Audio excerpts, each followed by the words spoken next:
like and share. तुम्हाला माहिती आहे का, अर्जुनाला गुडाकेश का म्हणायचे?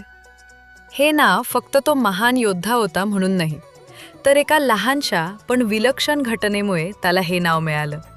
चला, ही रंजक कथा जाणून प्राचीन काळात पर्णकुटीतील एका गुरुकुलात कौरव आणि पांडव लहानपणापासून शिक्षण घेत होते.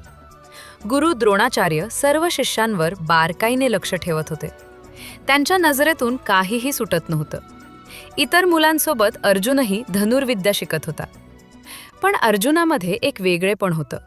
तो अधिक शांत, अधिक एकाग्र होता. संध्याकाळ झाली. सर्व कौरव आणि पांडव एकत्र जेवायला बसले. त्यावेळी द्रोणाचार्यांनी आचारीला सांगितलं, रात्री उशिरा जेवण देऊ नकोस. अंधार पडण्याआधीच सगळ्यांचं जेवण होऊ दे.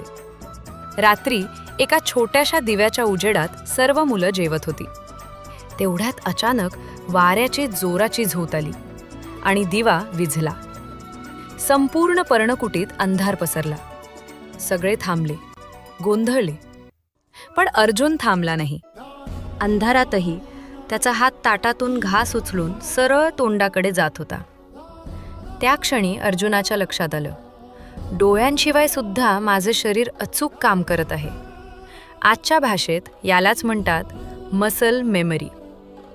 त्या रात्री सगळे झोपले, पण अर्जुन जागा राहिला. अंधारात त्याने धनुष्य उचललं आणि सराव सुरू केला. डोळ्यांवर नाही तर मनावर विश्वास ठेवून. हळूहळू अंधार त्याचा शत्रू राहिला नाही. बाण सुटला आणि लक्ष अचूक लागलं.